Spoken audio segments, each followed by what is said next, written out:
Nah, untuk Pak Taming ini, seandainya kita tidak semprot untuk pupuk hayati, kira-kira terongnya apakah masih bisa bertahan dengan pupuk kimia atau bagaimana?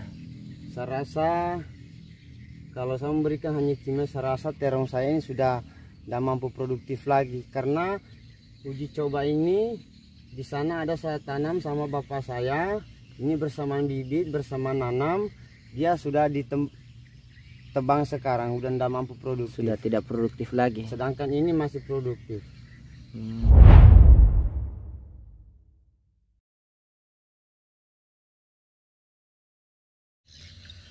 Assalamualaikum warahmatullahi wabarakatuh. Halo Sobat Tani, jumpa lagi di channel saya Petani Sidondo. Sahabat Tani, di hadapan saya ini adalah tanaman terong yang sudah berusia 10 bulan, namun masih aktif untuk berbuah. Oleh karena itu pada video kali ini saya mengajak sahabat tani untuk belajar budidaya terong bersama Bapak Taming, pemilik tanaman kebun. Bapak Taming, Assalamualaikum. Waalaikumsalam. Ini saya minta waktunya sebentar Pak Taming. Ya. Ini saya dengar tanaman terongnya ini sudah 10 bulan tapi masih aktif berbuah. Iya, 10 bulan. Nah Bapak Taming, hari ini kita mau minta resepnya atau rahasianya supaya tanaman terong ini usianya panjang. Apa rahasianya supaya tanaman terongnya ini bisa berbuah lama seperti ini? Karena biasanya yang saya dapati sahabat tani ada yang cuma 5 bulan sudah tidak produktif.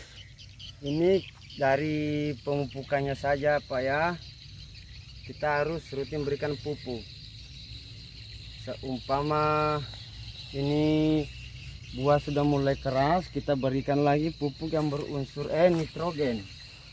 Jadi pemberian pupuk itu apabila ini mulai keras, jadi nitrogennya sudah mulai kurang. Jadi pemberian pupuk nanti ini urea kita berikan di pohon seperti ini, minimal dia 1 jengkal dari sini. Kita memberikan di sini tugal atau di Hambur. Kemudian untuk Pak Taming, selain pemupukan kimia, apakah kita memberikan pupuk hayati atau sejenisnya? Ya, itu wajib sekali kita memberikan pupuk hayati agar keseimbangan tanah ini bisa bagus, gembur seperti ini. Ini tanah di aula ini sudah hampir lebih 1 tahun ini tanah ini masih gembur sekali. Karena saya selalu memberikan pupuk hayati. Kami imbangi dengan kimia dan organik dan hayati. Jadi diselang-seling. Selang-seling. Nah kemudian untuk Pak Taming, yang paling terakhir ini resepnya supaya tanahnya subur dan tanaman terongnya berbuah terus ini apa ini?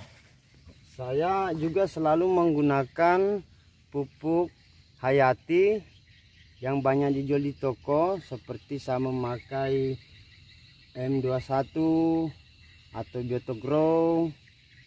Saya setelah saya memupuk kimia, kemudian besok atau lusanya saya aplikasikan di tepat di bedengan ini, saya semprotkan merata ke sana agar supaya tanah juga subur dan mikroba di bawah masih banyak yang aktif, sehingga tanaman kita menjadi subur.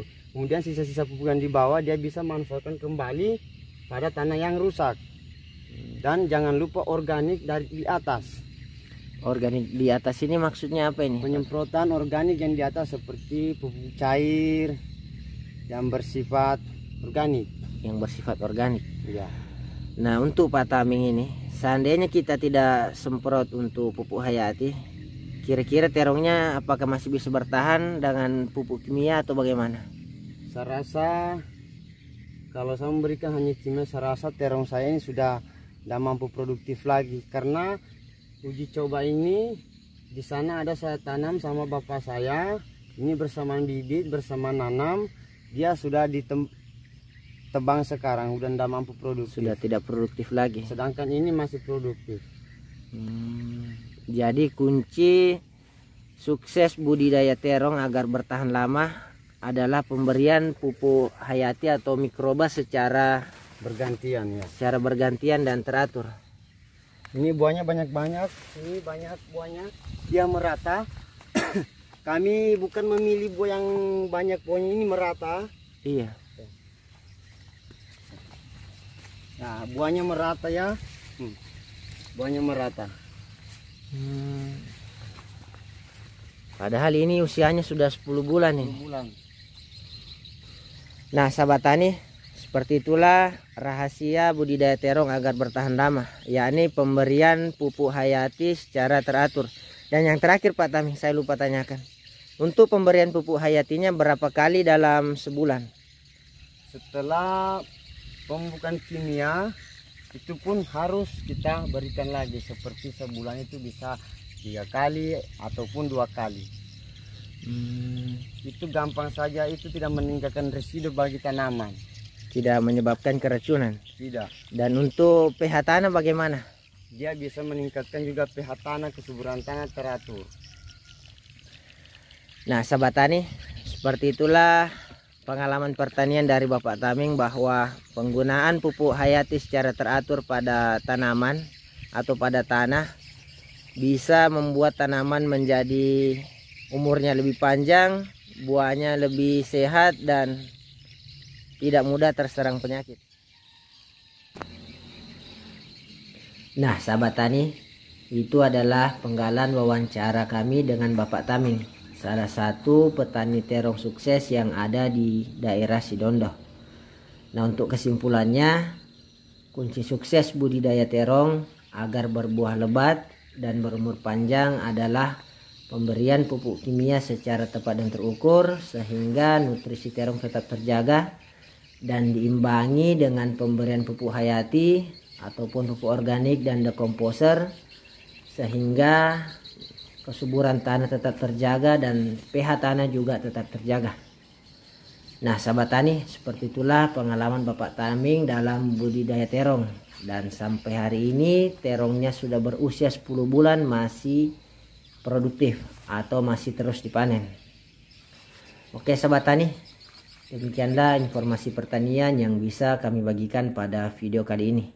Jika informasi ini bermanfaat, kami minta dukungannya kepada sahabat tani untuk menekan tombol subscribe-nya dan menyalakan tombol notifikasinya. Dari dataran Palu, petani Sidondo, petani terong. Assalamualaikum warahmatullahi wabarakatuh.